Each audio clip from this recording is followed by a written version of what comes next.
Bienvenidos de vuelta a Punto Económico y ahora tenemos a Valeria Aramayo. Ella es gerente de riesgos humanos de la empresa Contacto y vamos a hablar con ella sobre la Ley de Salud y Seguridad en el Trabajo. ¿Qué tal? Buenas noches. En el mes de abril del 2012 me mencionabas que salió el reglamento de la ley. Los parámetros que las empresas tendrían que cumplir para, asegurarse que la salud y la seguridad de los trabajadores dentro de las empresas sea la más eficiente, digamos, posible. ¿Qué es lo que el reglamento estableció y qué es lo que a partir del 1 de enero del próximo año se va a comenzar a auditar? Bueno, la ley, la 29783, nos habla de todo lo que es la parte de administrar el riesgo de la salud en el trabajo. La ley lo que hace es, verificar una serie de cumplimientos que están propuestos ya en la ley, y lo que nos indica un poco es comenzar por dar un diagnóstico base. ¿Cómo nos encontramos las empresas frente a los requisitos mínimos en el tema de seguridad y salud en el trabajo que nos exige la ley? Luego de esto nos dicen que debemos conformar un comité o un supervisor. Esto va a depender del número de trabajadores que tengan las empresas actualmente. Si tenemos menos de 20 trabajadores, los trabajadores son los que nombran a un supervisor, quien los va a representar ante el empresario para toda la implementación y control de lo que requiere las exigencias de la ley. Pero eso tiene que estar organizado por, digamos, la gerencia, ¿no? Es correcto, claro. Quien debe partir de esta implementación es obviamente las mismas empresas, los representantes legales, o los que ellos hayan indicado para el control de esta ley. Y los trabajadores son los que eligen o al supervisor si son menos de 20 trabajadores o al comité que se va a encargar de representar a los trabajadores si fueran más de 20. De acuerdo. Una vez que se nombra este supervisor o este comité, ¿cuál es el siguiente paso? Luego hay una serie de exigencias que tienen que ver con el mapeo de riesgos en cada puesto de trabajos, para lo cual es necesario que aquellas empresas que no cuenten con el especialista que pueda hacerles la evaluación, contraten a algún especialista que puedan ayudarlos. ¿Esto qué significa? Que el especialista tiene que evaluar cada puesto de trabajo que tenga la empresa y dar un mapa de riesgos que lo exige la ley. También la empresa tiene que nombrar políticas referentes al tema de seguridad y salud en el trabajo. Y estas políticas deben ser también conocidas por el propio comité y por los trabajadores. Acordémonos que hablamos de que el comité es quien representa a los trabajadores. Por lo tanto, un trabajador como tú y como yo debemos reconocer a los representantes.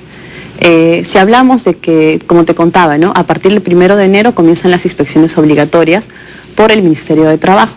Si el Ministerio de Trabajo nos pregunta a nosotros como trabajadores quiénes forman parte del comité, nosotros debemos identificarlos porque ellos nos representan. Su función o el papel que ellos van a jugar en toda esta implementación es importante, porque ellos van a tener que sensibilizar y dar a conocer a los trabajadores todo lo que se refiere al tema de la seguridad y salud en el trabajo, y también poder trasladar las inquietudes que tienen los trabajadores hacia los representantes de la empresa. Que básicamente es explicar cuál ha sido el mapa de riesgos o cuál es el riesgo de cada uno de los puestos de trabajo y luego de eso decir cuáles son las políticas que se van a establecer para evitar o minimizar esos riesgos. Es correcto. Pero para eso se necesita, necesariamente contratar a una empresa externa para que pueda hacer ese mapeo de riesgo. Yo me imagino, por ejemplo, una microempresa, de menos de 10 trabajadores, de repente el costo de contratación puede ser un poco alto, ¿no? El Ministerio para las micro y pequeñas empresas da ciertos apoyos que los ponen en su página web para toda la implementación de lo que es la norma o las normativas del tema de seguridad y salud en el trabajo. Para aquellas empresas que ya, la mayoría de empresas, hay empresas muy grandes que ya hoy en día tienen un sistema de gestión en seguridad y salud en el trabajo que ya está implementado. Y hay empresas que todo esto es nuevo, ¿correcto? Ambas empresas tienen que hacer un diagnóstico. Nosotros como Contacto somos administradores de riesgos y dentro de nuestra oferta de servicio ofrecemos el tema de lo que es el diagnóstico base para nuestros clientes. Pero como te comentaba, una pequeña empresa entonces o una microempresa... Puede recurrir al Ministerio de Trabajo. ¿Directamente? Sí, claro que sí. ¿El Ministerio de Trabajo tiene la obligación legal, de asistir a esta empresa para ayudarlos entonces en el mapeo de riesgos? Es correcto. Y en definir las políticas. Es correcto. ¿Hay algún requisito que se tenga que cumplir, para que el Ministerio de Trabajo pueda ir y ayudar a estas microempresas? Lo que menciona la ley es que deben ser micro y pequeñas empresas. Entonces, ellas van a recibir el apoyo en cuanto a la implementación Y también la ley habla sobre capacitaciones que se deben dar a los trabajadores. Son 4 capacitaciones que se deben dar a todos los trabajadores en forma anual. Estas capacitaciones deben ser dadas dentro de la jornada laboral y las empresas deben asumir el gasto y lo que representa todo el traslado, el movimiento del personal del cumplimiento de esta exigencia. A las capacitaciones. En las micro y pequeñas empresas esto puede ser dado por un representante de la propia empresa, que puede ser el jefe de seguridad, que está, digamos, que tiene una capacitación previa, o puede también recurrir al Ministerio de Trabajo. En la experiencia de ustedes, ¿cuáles son los principales riesgos en, digamos, las principales industrias, digamos, industrias en comercios o en servicios? ¿Cuáles son los principales riesgos que ustedes han mapeado, digamos, sistemáticamente? Digamos que en lo que es el tema ocupacional, los principales riesgos son los accidentes que tú puedas tener dentro de tu área de trabajo, o en la movilización o el cumplimiento de tu orden, y sobre las enfermedades profesionales que te puedan dar por el desarrollo de la actividad, de tu actividad, ¿no?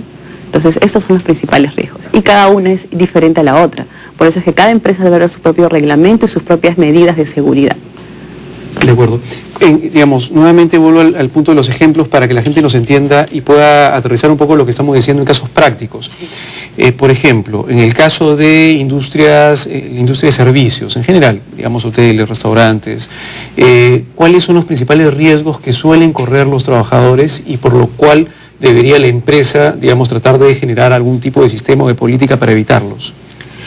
¿Ustedes han detectado algunos que son repetitivos? Claro, eso va a depender un poco del sector a la empresa que se dirige. Un sector como el nuestro, yo voy a nombrar un poco a mi empresa, que es una empresa que presta servicios. Nosotros estamos expuestos al traslado, digamos, a visitar a nuestras propias empresas. Yo voy y visito a minas, visito energías, visito empresas hoteleras. Entonces, todo eso, lo que es el desarrollo de mi función, puede haber diferentes riesgos laborales que me pueden afectar. Dentro de mi oficina, obviamente que soy una persona administrativa, puedo tener simplemente riesgos de si una alfombra estuvo mal puesta, si no tengo una correcta posición, el tema de ergonomía, ¿no? Si mi empresa no me da las medidas adecuadas en las que yo deba desarrollar mi función, si estoy frente a una laptop que esté puesta en forma lineal, digamos, que me permite a mí una postura adecuada a mi trabajo, la iluminación, todos los riesgos que me puedan afectar a mí como trabajador. Si estoy, digamos, visitando una mina, yo debo respetar la política de seguridad de la empresa en la que yo visito.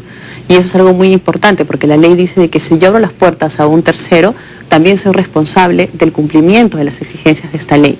Y soy solidariamente responsable en caso de suceder algo dentro de mi empresa. Por lo tanto, si yo ingreso a una empresa, si te visito y tú eres una empresa minera, debo cumplir con las recomendaciones del caso, ¿no? Ponerme tal vez mi casco y mi chaleco de seguridad, entre otras medidas más que se pueda tomar en la empresa, ¿no?